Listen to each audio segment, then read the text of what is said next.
Tall Tales. The Nymph Symphony. Chapters. Prologue. So I would like to tell you my story. The story that will explain everything about us and how we all ended up where we are right now. Although I guess to tell my story properly, I'm going to have to start with the tales of those who came before us. Back during the darker times of our predecessors, when I was just a helpless infant growing up in the heart of a savage and uncharted wilderness. Part 1. Sunrise. I was told that it all began with some rather unstable electrical currents. The dangers of working with tiny little sparks of lightning that spat out from small shiny moving clockwork cranks as harmful electricity jolted across the rusty old brackets, designed but failing to holster each part. All while those sparks and other high-speed metal fragments splintered straight up into the arm of the young engineer who tinkered with his globular prototype machine, persevering despite the tremendous scar tissue and pain his serrated mechanical device inflicted back upon him. To him, it would have been like working inside a stuffy Iron Maiden, working despite a perpetual constricting fear of dying from 1,000 minor cuts grazing his arms, legs, face, and torso.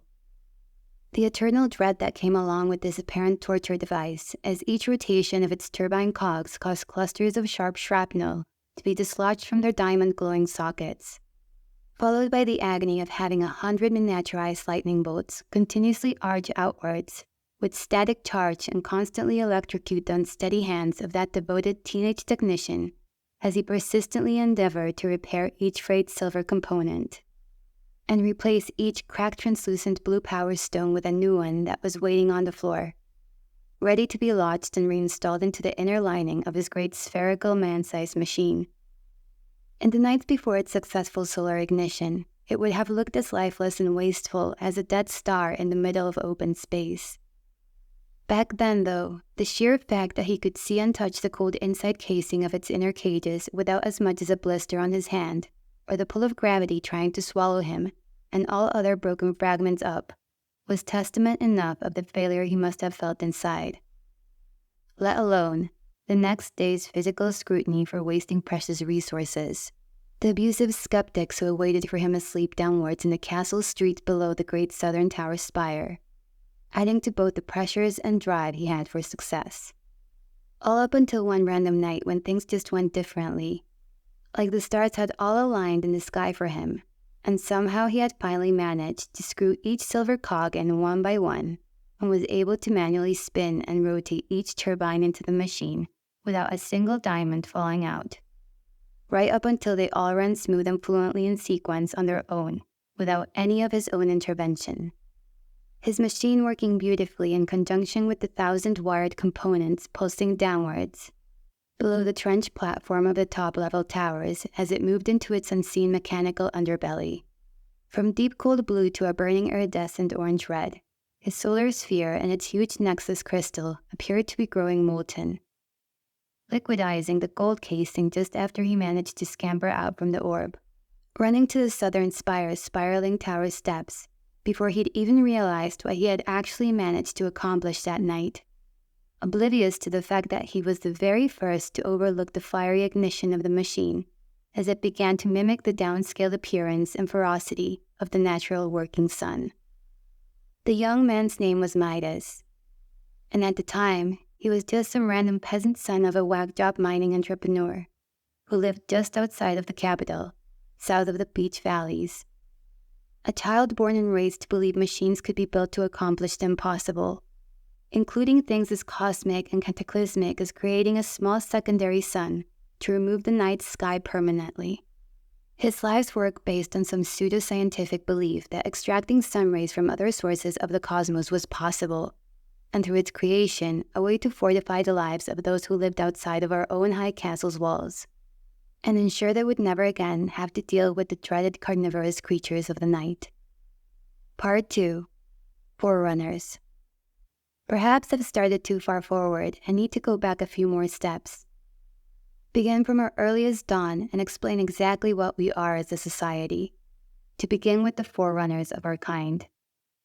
You see, we call ourselves forest nymphs for good reason, And that's because us sprites weren't the only species of nymph to exist. Once we lived under the water with all the monsters of the deep. We originated from a few fanatic descendants who dared to ascend from what we now humbly call the Abyssal Sea, a dark treacherous ocean that still sits right below our own very own cliff-hanging castle. But for those first few sea nymph pioneers, the ones who came out to evolve into what we are now, they had no castle or stronghold to hide behind. They came out into a dense, unforgiving rainforest full of colossal New Age insect predators, trying to free themselves from their old barbaric ways. It might sound strange, but we directly descended from a species of fierce territorial carnivores and cannibals who somehow managed to adapt and change their ways long enough to live harmoniously with each other and the rest of the tropical land, learning to forage sugars and herbs for their sustenance over blood and flesh. Untrustworthy savages forced to make and then break bread with their neighbors, just so they could maximize their ability to survive in a terrain most Aquarius species simply could not, becoming the first forest nymph sprites to ever settle upon our borderlands. It wasn't all grim, however. As you will come to find, this new environment does come with certain perks and privileges. A civilization breaking free from the claws, fangs, tails, and scales that alienated our ancestors from ever working together. We grew soft but industrious hands that helped us become the great explorers and innovators that set us aside from most other creatures of the wild. From the days of the very first pioneers, our species has undergone many diverse changes, each new climate becoming a new opportunity for a blessing, as our bodies began to adapt and specialize into all the varying niches of our new terrestrial terrain. And thanks to those siren sea nymph forerunners, we are graced with unique attributes and abilities, varying tribe to tribe. The nymphs of this new age each gaining one of many evasive adaptations to escape the prosecution of their homeland's giant terrestrial predators. Specialties that now define us across all current races and clans. Whether we grew up by the swamps with an ability to camouflage and hide, or be like the nymphs born by the flats or sands, notorious for skills like digging or leaping away from potential dangers. I, myself, used to be teased about being born and raised in a cave, where I'm the only one in the entire capital who can move and manipulate shadows like clouds, compress solid into stone, melding and molding them like an artist would a piece of clay, glass, or snow. Part 3. Famine.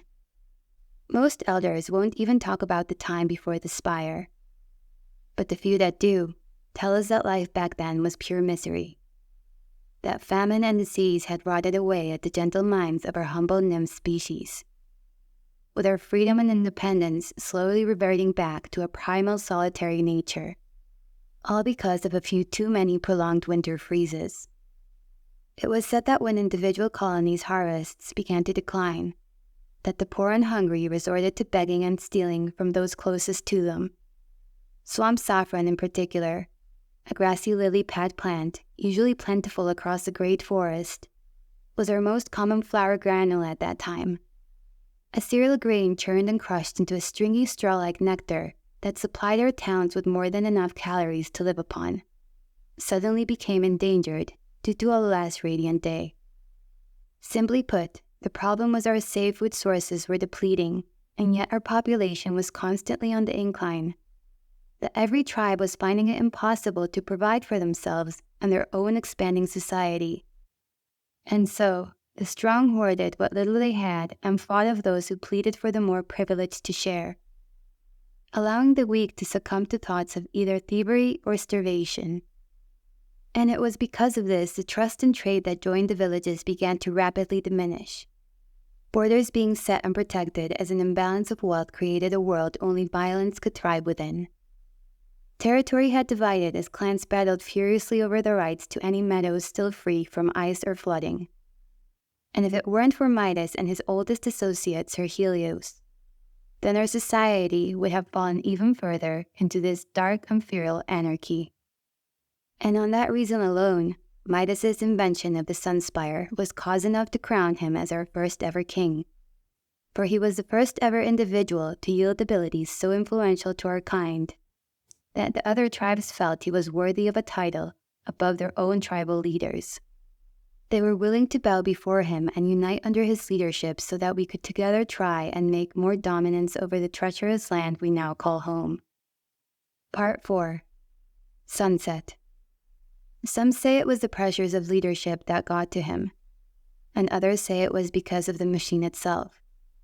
Either way, there were diabolical consequences of manipulating Mother Nature like Midas had. But no one expected how quickly such a sickness would progress, nor just how quickly his dreams could turn into nightmares.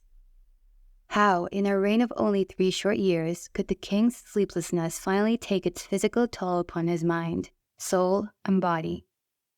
At first, it started with him wandering the palace halls aimlessly, wallowing to some strange sentiment as he talked to himself repetitively, seeing phantoms and ghosts wherever he walked.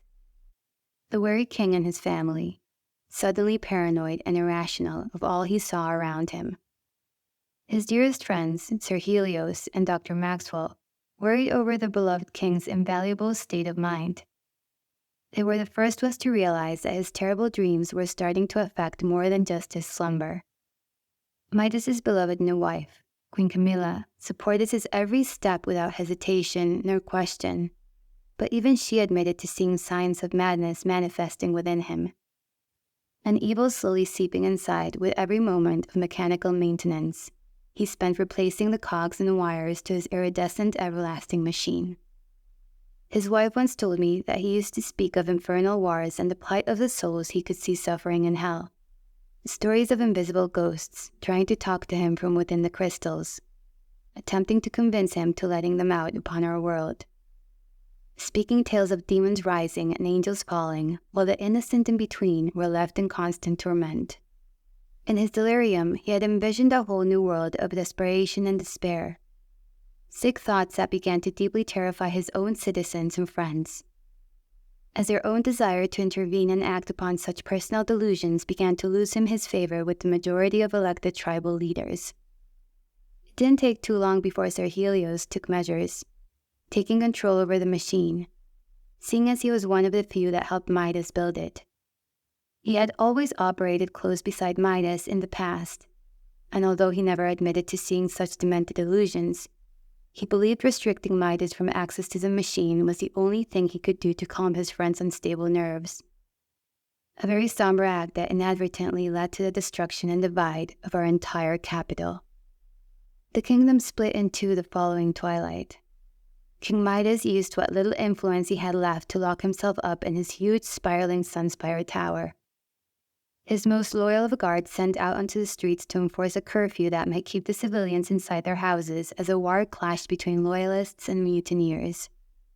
People screamed in panic, hiding under beds as they heard the sounds of something like glass beginning to shatter and break.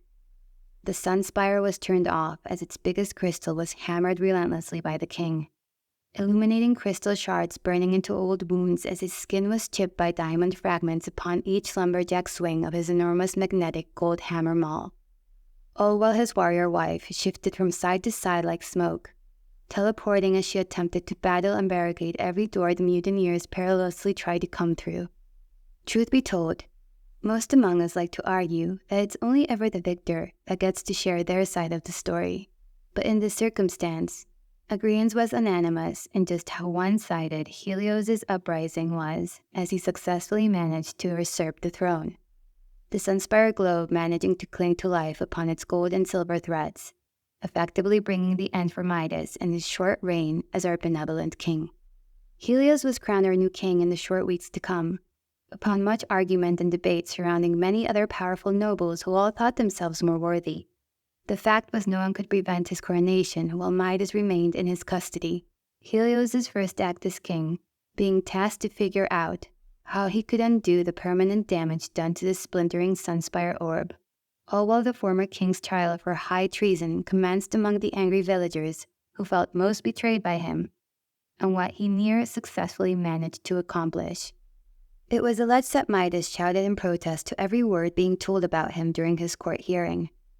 Judge Delphi was one of his closest friends, and yet it was she who announced the severity to which he was being charged of. a conviction he disputed up until the very last day before his sentencing, where he changed his plea to guilty in order to grant mercy for all the minority who followed him loyally. For his crimes, the former king was banished from the borderlands and forced to live in exile, way outside the safety of his own kingdom. A punishment as savage and virtually indistinguishable from death if you or I were forced to make the choice. His wife, however, was stripped of all title and privilege, but was given an ounce of clemency, despite the role she'd played. She and her husband thought nothing else but of their newborn baby son when Midas begged for her to remain in the capital and be spared from the barren wastelands that was the desolate Badlands territory. As with that being that, a new king and queen were found. Former friends became enemies. As for almost 2 full decades, the house of King Helios and Queen Melena reigned supreme.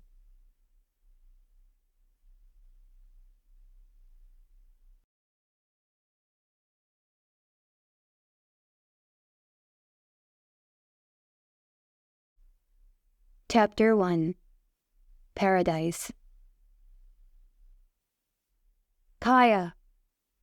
Someone screamed in the distance, breaking me from my pleasant daydreams as blood rushed to my head in an almost dizzying panic. I fumbled the washcloth in my hands as I gripped the stone statue in front of me to reaffirm my balance, startled by the voice. The statue was of Queen Melena, a strong, slender, silver-haired serpent of a woman in royal regalia. A military commander by trade, depicted wearing the most deceiving of elegant robes. I quickly let go of the statue and began cleaning it instead, something I was meant to be doing rather than daydreaming, right before Queen Melena herself stormed into view. She was more than just the toughest of military minds. She was a goddess of war, with an admirably but intimidating form of leadership. She was old now, but still beautiful, having maintained a remarkable embodiment of youth across all her flawless facial features, enough to make one wonder if she ever aged at all. She reminded me of the old fables about sea witches, enchanted women with snakes for hair, who sang a beautiful melody that succumbed all men to their gloomy doom. And in pure honesty, Queen Melena wasn't too different from that. She was one step shy of scales and a harpy physique, but she had a fearful stone gaze she kept hidden until she settled her eyes on me. "Where is she?" she shouted, shattering the peaceful serenity that surrounded this gentle and holy sanctuary of hers. We were in the backyard water gardens of her humble estate, where she had a glasshouse pool and tropical oasis that she'd personally manufactured for her own solitary leisure. She was a hands-on kind of woman and had not only designed the beautiful and decorative features I saw around me, but also built them too. There was a stone waterfall pool, a lagoon, and a bar too perfect to be naturally conceived. How she'd even got those boulders up there was a mystery to me. It was like she had lived 50 lifetimes, and in each generation she had learned a different tool of the trade. Queen Melena stormed towards me, stopping one short breath from me. "Well, where is she?" "I don't know, my lady," I muttered with my eyes downcast. "You don't know?" she yelled, sparking up now that she was assured she had a rightful reason to be mad at me. "You don't know where your princess is?" Her tone was nearly flammable, ready to ignite her royal iridescent spider silk gown. "Watching her is your #1 job, Kaya. I don't care if my statue has a smudge on it when it means my daughter could be dead in a ditch somewhere." I was lost for words. I knew I needed to defend myself, but I was lost for an excuse that would explain my innocence. "I'm so sorry, my queen. She was here a moment ago." "Where she was means nothing to me." "Where is she going?" she demanded, practically pressing her face into mine as she poked her bony finger at my chest. I stared at the floor, trying to avoid her basilisk eyes. The anger she had for her misbehaving teenage daughter was now spilling out onto me, displaced as she had no one else but me to vent it upon. I tried to mount my own small defense and said, "She is very skillful in subtlety, Your Majesty. She must have eluded me intentionally," I claimed, trying to justify my own neglectful babysitting. "Yes, I'm very aware of her gifts," she said calmly, my words seeming to have ended her fiery rampage. "And how they might supersede your own observational skills," she continued, patting down her silk gown as she tried to flatten its tiny flexed ridges. Her voice softened as she trialed a tone of compassion. "But you're supposed to be caring for her. You know what she's like. Yet you've allowed her to sneak off into heaven knows what kind of turmoil." She fell quiet, and I could sense she hoped my guilt would make me confess all my sins due to her one sincere moment of empathy. Although with a clean conscience, it only granted me a bigger chance to gather my own thoughts and figure a way out of this potentially life-threatening predicament. I considered telling her I'd go find her daughter, which I'm sure is what she wanted to hear. But I kept quiet, knowing full well the ramifications that might come with such a sacred oath. Instead, I chose to stand there in an uncomfortable silence, my head dropping in surrender. Queen Milena huffed when she realized her guilt trap had failed, and turned her back on me, deciding what to do with me. My nerves amplified when she turned back to deliver her verdict. "We are in the midst of a dangerous war. Or have you forgotten that?" she yelled, the fire in her igniting again. I remained quiet, only provoking her further. "If she is out of your sight, ever again, even momentarily, you will run and tell someone," she barked, locking me into her deadly gaze. "Are we clear?" she threatened, poking me again with her bony index finger. Keeping an eye on her stealthy daughter's every movement was beyond impossible. But I could tell she wouldn't listen to reason, her parental distress having clouded her common sense. I had no choice but to humor her. "Again, I am so sorry," I pleaded, hands together in a small beg for mercy, giving her the soul satisfaction she was longing for, an apology and the acceptance of fault, two things she insatiably craved.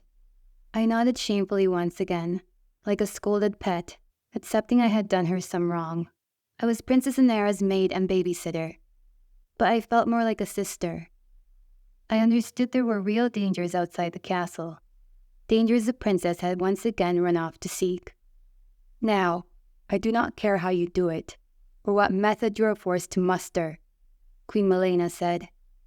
"You will find her and bring her back to me unharmed." Her stare told me refusing wasn't an option. I dropped my gaze from her demonic eyes and nodded to her conditions. "And you better pray to all those angels above that she hasn't made it out of this castle yet." After accepting full accountability and blame, just so I could leave, I turned my back to her and hurried away as fast as I could. "And don't you even consider returning here until you find her," Queen Milena shouted after me as I escaped down the small garden stairs and I left her private paradise behind, exiting the water gardens through the front gate. I passed through the royal house, walking down the decadent red and gold hallway. I glimpsed at the ornaments and treasures as I moved. Old sacred relics displayed like portraits along the walls, paintings woven from dyed silks, depicting the grand architecture of Midas's glorious prehistoric innovations. Illustrations in precious minerals dangled above me as I exited out the huge open wooden doorway, running out of the ancient sandstone manor that the new royal family called their home. I stopped by a pillar to calm my mind and racing heart and to take a moment to breathe. I've always prided myself on being one of the cleverest nymphs in this kingdom, other than my own best friend Akoni, who is inarguably the smartest one of us alive. I saw little equal among the general population around me. I mean, I have always been an expert at solving problems when given the opportunity, always seeing that one clue that evades all others. All because I'm the type who questions life more than I choose to live in it. But at times of urgency, just like these, I have to confess all I could sense were the 4 square palace walls suddenly constricting around me. My usual sharp mind became a misty fog of irrational fears concerning worst-case scenarios. snagged by a debilitating fright that inhibits all ability for me to function and cope under pressure. Honestly, I am smart, but when it comes to moments of strife, my mind lacks almost all instincts of improvisation that were essential of someone who could climb the ladder of wealth and nobility. My lack of skill to function under pressure explains why I'm still just a servant in the royal house, and how I could still just be sitting there on the same 7th palace step almost a full 5 minutes later, taking more time than I can spare, while trying to rationalize all of the heavy decisions rushing through my head. I could hear the voices of cheerful townsfolk around me as they headed out for another glorious day in their warm cliffside paradise. Eventually, I found my feet again, choosing to head towards the castle's central marketplace, figuring most gossip starts there and only spreads further and further uphill, depending on how high one might dare to travel. And so heading upwards, I walked towards the eastern cliff face that overlooked the great Golden Reef's treacherous coastline. The day itself seemed wonderful enough, with the sun lighting up all the distant sandy beaches below this high-rising castle. The golden frames of pillars and monuments bouncing light off all these buildings' coarse stone steps, light only ever dispersing when it head out towards our turquoise-colored sea. Evidence of Midas's long-lost reign still glared over the land. The unfixable cracks and dents in the metal frames all indications of his once dire influence. Fractures ostentatiously unveiling themselves through the daylight's refractive shine, as, most regrettably for us, with his defeat and immediate exile, all of his old street posts and window ledges had no means of his gilded repair.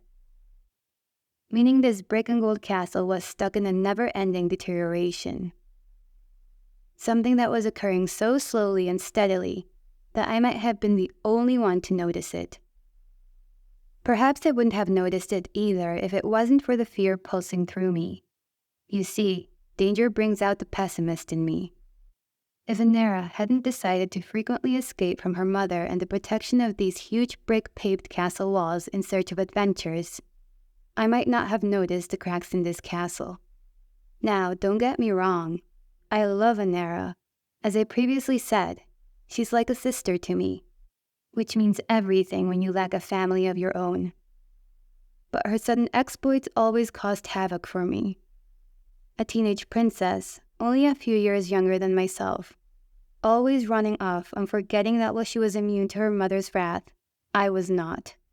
I had a small clue of where Anera had run off to, based on the type of person the princess was.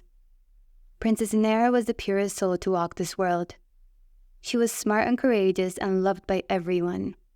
Her compassion for the lesser class was always inspirational, especially to me. She treated me as an equal, like a shunned family member she fought proudly to defend. Despite her beauty, her kind heart, the fame and riches she possessed, the priceless silver sapphire tiara that sat on her pretty blonde hair, she had outstanding abilities.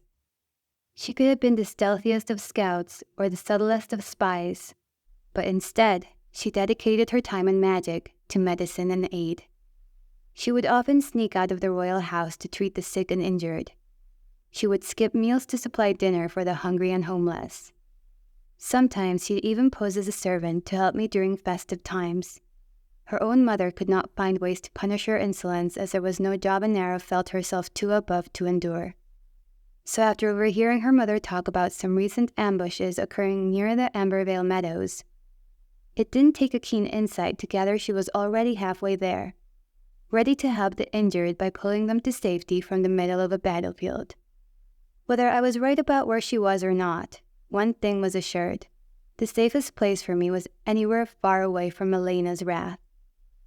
"Have you seen the princess today?" I asked every merchant I came across, only to get confused questions in answer. "You've lost her? How did you lose her?" I felt my luck slowly running out every time I pleaded with passerbys along the small road to help me, only for them to turn me away. Elderly civilians frowned in sympathy, remorseful of my predicament but too fearful of Melena's fury to intervene and risk sharing in the responsibility of finding her daughter. I took a break by a colorfully clothed merchant setting up his vibrant stall. He was a middle-aged man with baggy purple and blue-dyed linen. He had a long towel wrapped around his entire body, with a huge red ruby stuffed in its center.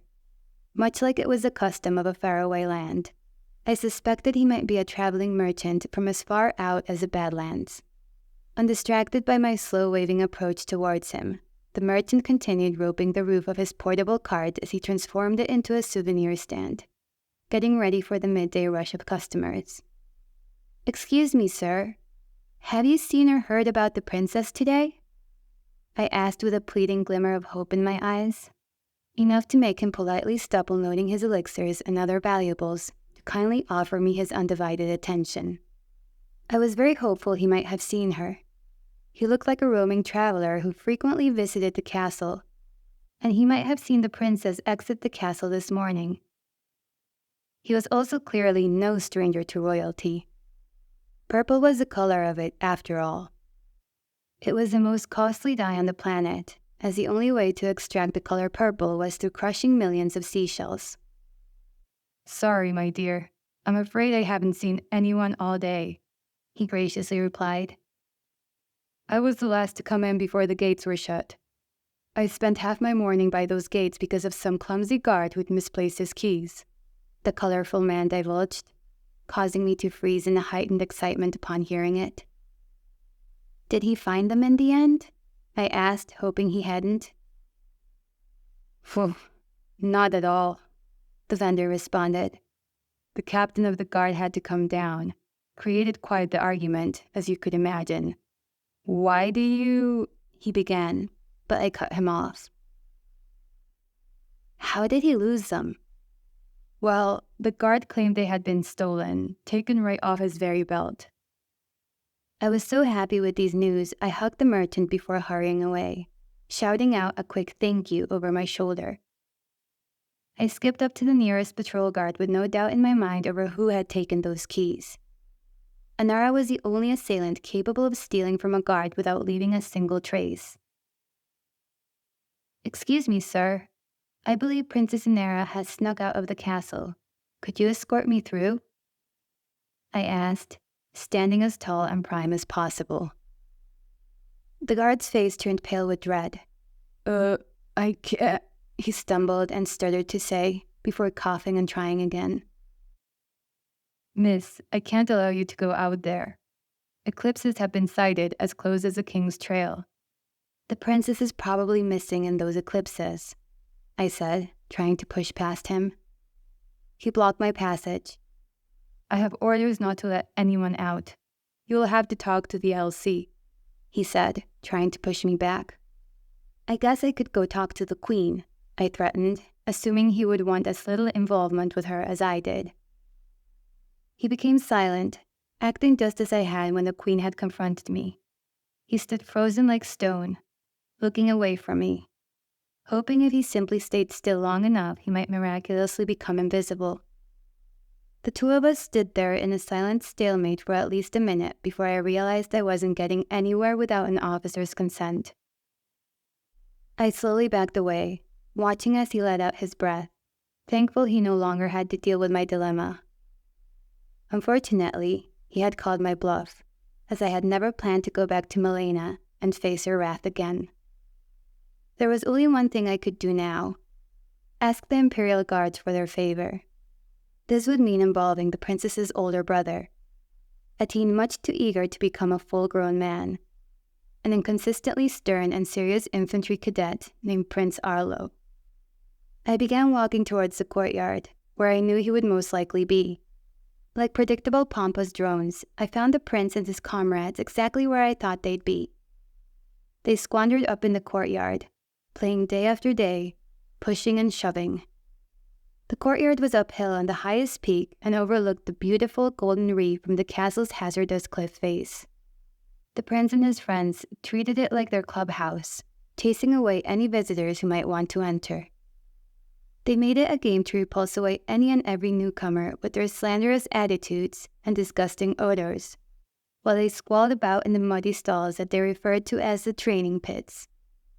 Prince Arlo might have been the lesser of two evils, with his mother being the greater of two evils, but not by much.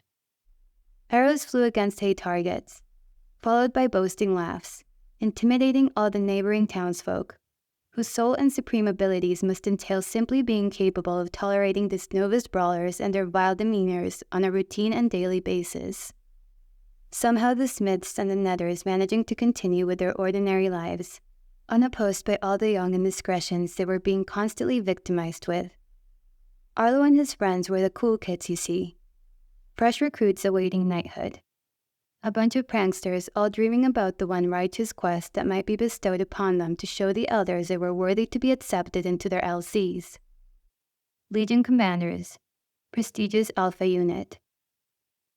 They were all apprentice adults who had never seen an inch of real combat, but maintained the sole belief that they were each their own one-man army. And at the very center of them stood Prince Arlo, a dim-witted thug, half covered in armor, and the other half of tanned naked muscle. A young man covered in bruises and mud, always shaking his hands fresh, so he could wave his short blonde hair back and bat those deep green forest eyes to get himself out of trouble. A jokester with an innocent trickster's smile. The prince was a fit and endurant man with a slick sun-kissed body, underneath an unearthly muscular and sturdy shoulder line, with muscles all unevenly distributed across an otherwise thin and toned stature. His scathed and scarred bulky warrior arms looking as if they were the only thing weighing the rest of his slight adolescent body down to the earth, making him the broad-backed beast he was most well known for, a brute both fast and strong, with his superior upper torso strength no doubt developed from consistent exposure to lifting and swinging a gigantic two-handed heavy claymore sword about 2/3 the size of himself. Carrying the monster of a weapon at the cost of losing all sense of appropriate armor and shielding, he always looked so much bigger from the distance than he was up close, although I was not the best source of that kind of information, as back then I did everything in my power to actively avoid him. Mid-combat, Arlo's adversaries dived towards him with a sensational but synchronous fleeting strides, each using their abilities as they attacked. One huge monster of a man with a hardened body of spikes and horns aggressively trying to tackle and impale the prince to the corner ropes of this mud pit. His skinny associate manipulating the enclosure they were caged in, turning mud into protruding shards of black eyes that spurted from the ground in an upwards avalanche around the evasive prince. They tried and tried, but none of them ever reached within a fist of distance to him. The floor was as slippery as ice, but the prince nimbly skid and slid over it. Nothing could be done to improve their odds against him, as one by one they were alienated into a corner before Arlo struck them down with his ridiculous strength and speed. The prince possessed reflexes too quick for time and sight. It was as if he was always in the future, impatiently waiting for the rest of the world to slowly catch up. The very thought of having to talk to him was already making my stomach churn, and I hoped I'd be able to find his Legion commander first so I could talk with her instead. As ruthless as the fighting looked, I couldn't look away. The fight was only a demonstration for new eager recruits, but something about such senseless violence was strangely entertaining, with the shock factor too appealing to alter my stare. When Arlo struck other swords, his blunt training blade fluxed under the pressure of his own heavy but hypnotic sword swings. Brute force tactics simply disarming his opponents by powerfully smacking the weapons out of their icy gripped hands. When fellow trainers saw the current handicap was still not fair enough, more professionals decided to help, joining forces against the prince. One man crept behind Arlo and thrust his wooden lance towards the prince. Arlo spun around and deflected it before kicking the man, sending him swimming through the air, unaffiliated to gravity. His powers were similar to his mother's when it came to pushing air through sound. His strength and speed coming from an unseen field of sound waves that he seemed to be able to imbue all around himself, something that makes him capable of flexing gravity and becoming a fighter truly unparalleled in power. Strong enough to have made him the future king of the Borderlands, had he not already been in line to receive the title. I couldn't help but continue to watch him as I entered the short grassy lawn of that muddy cliffside arena. I watched Arlo lunge backwards, leaping directly towards a wooden sword, knocking down his last opponent by landing feet first on top of him, and walking off the man like a plank of timber that he cared nothing about. Never so much as looking at the perpetrator. He just leaped, and that was his style, disarming the other man's blade with just a flick and twist of his heels while he stood victoriously above a group of wounded adversaries. Curiously, he paused at the strange sight of me, probably already sensing my upcoming dread. His eyes were uncertain, no doubt assuming the worst about me, and realizing the dire situation I must be under in order to grovel enough to seek this hellhole out. Disengaging from his fight, he graciously helped the closest opponent back to his feet, and they walked off together to their grand trainer, a woman with a frayed gold crown standing by a marble pillar, with all the aspiring junior recruits beside her. She was the former queen and current Legion commander, Lady Camilla. There was a warmness in her eyes as she gave feedback, coaching the recruits about Arlo's unique fighting style. The recruits stared, still mesmerized by the fight they had witnessed, believing they too could become as strong as her prince. Today must have been an important induction day for Camilla, as this brown-eyed brunette was wearing her flashy overhead banners, 2 long giant steel poles wedged into the back of her clothes, protruding out of her backside and up high into the air to show her crown's gold and red-rimmed flags. Many people mocked her for wearing these banners, but I always found them cool to look at. She proudly carried these flags to boost morale and show her presence on the battlefield, should any cavalry need to find her. Sometimes I used to overhear the guards crack jokes about those banners, saying she only wears them to cover up her lost wings. It was an insulting remark about her fall from grace, as she had once been queen and was now only a high-ranking army officer. Of course, no one would dare make those quips to her face. I was almost up to them, unhindered by the crowds now training all around me, some nymphs glaring at me as I pushed between them, forcing them to stop their training. My back foot snagged on something in the mud and I stumbled to the ground, landing in a pool of mud as a cold wetness splashed across my face. A girl stood above me, covered in mud herself. Ebony extended her hand to me, her tail discreetly uncoiling from around my leg as she helped me back up, releasing it with the slightest flicker and splash as it resubmerged underneath the puddle before it climbed back up her side inconspicuously. A failed attempt to conceal it when she was the only possible culprit here that even had a tail.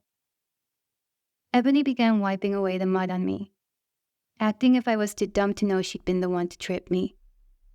I shoved her back, angrily wiping the mud off myself. You should be familiar with how slippery mud is, Kaya. Ebony then proceeded to mock, seeing herself as a hero seeking justice for my intrusion into the recruit's first lesson. The other recruits around her laughed as she leaned in to whisper, "Gotta watch your footing when you're more uphill than you're used to being," she then added, the quib referring to my lack of rank.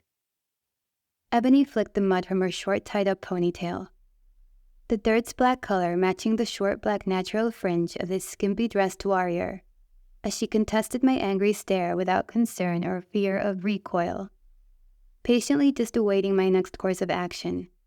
She was a fit and gorgeous little jungle vixen to all her friends. This description was accentuated by the fact she went out of her way to seem sexy, yet uninterested. She wiped mud from her arms with both hands. Squiggly tribal tattoos ran down her arms and along the left side of her chest and side, radiating that bad girl vibe that all these rough boys seem to crave. She was the narcissistic daughter of Dr. Maxwell and Judge Delphi, 2 of the highest authorities within the kingdom, and 2 of the most gracious and devout of all the nobles present here. And yet, in their heated passion, they somehow managed to spawn the most spoiled and selfish feline to ever exist.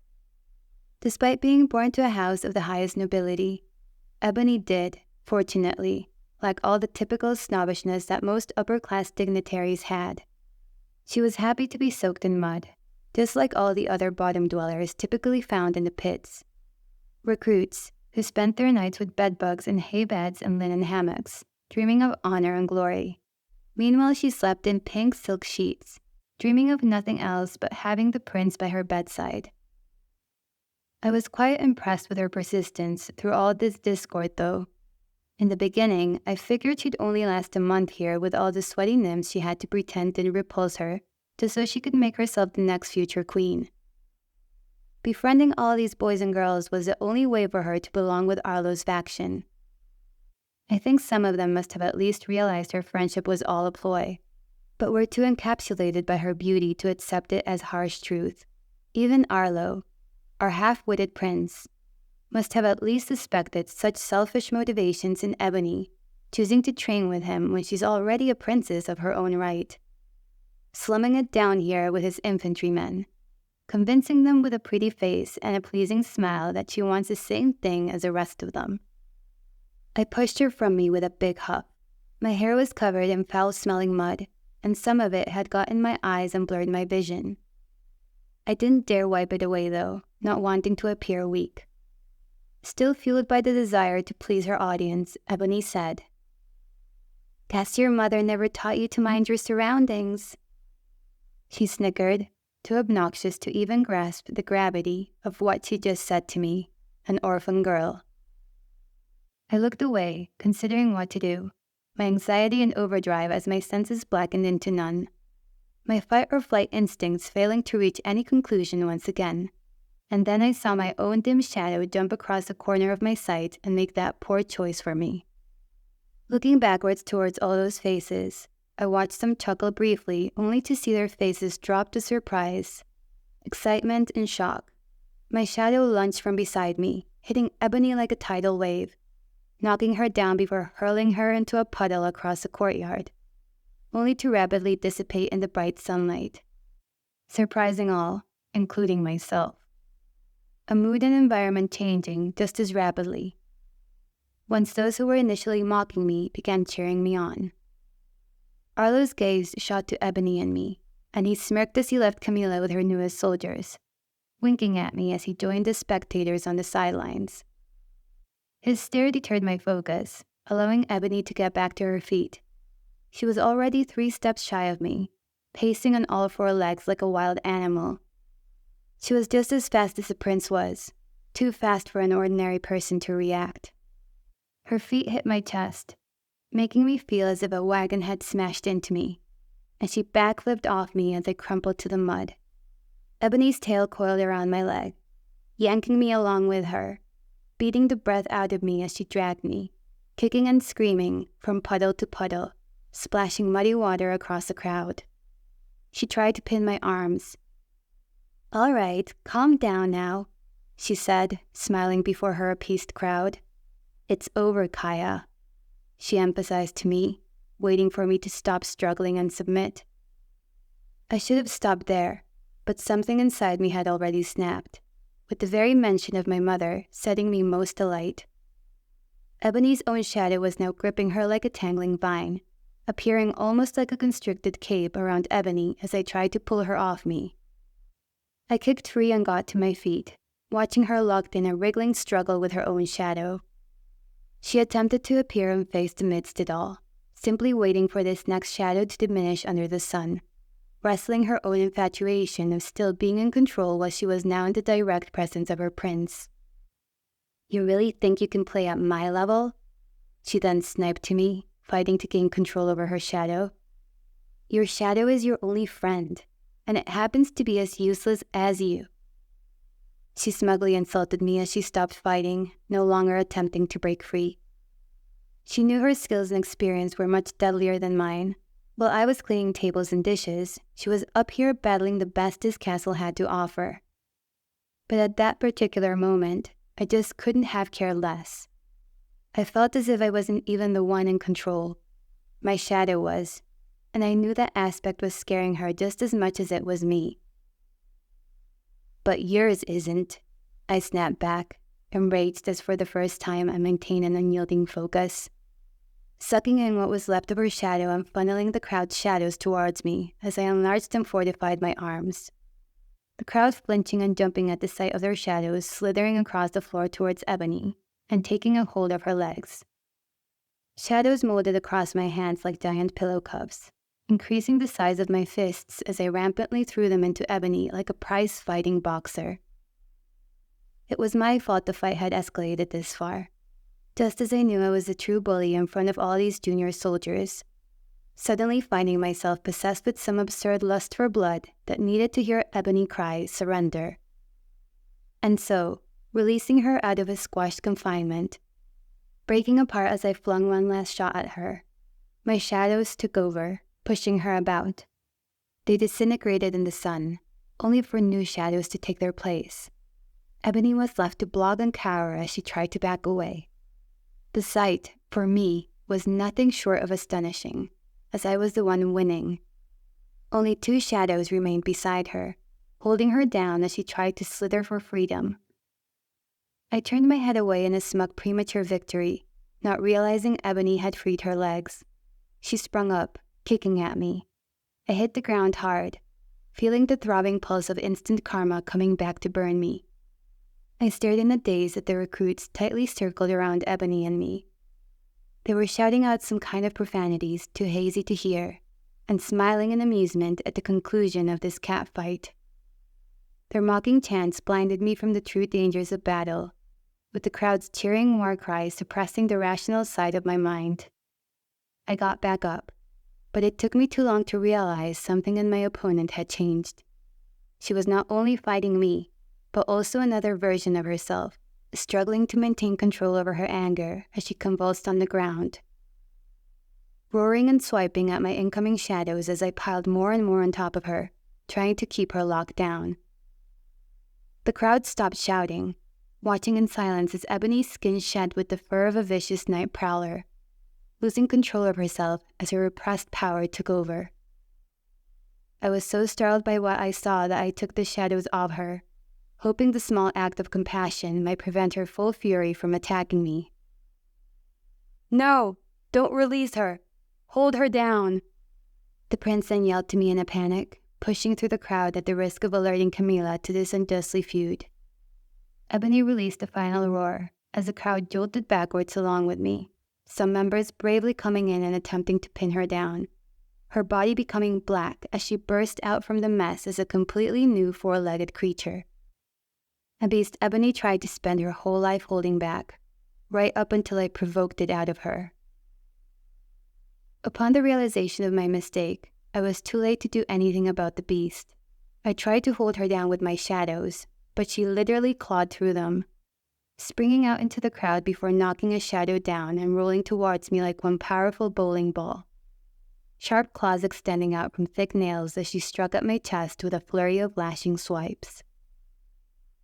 A quick improvised shadow shield of cloudy black feathers, failing to do anything to save me as her primal pounce tore right through it, the intense physical impact of her charge whacking me and her down, knocking me out of my own head, all but a few sharp, distant stinging sensations left binding me to the earth.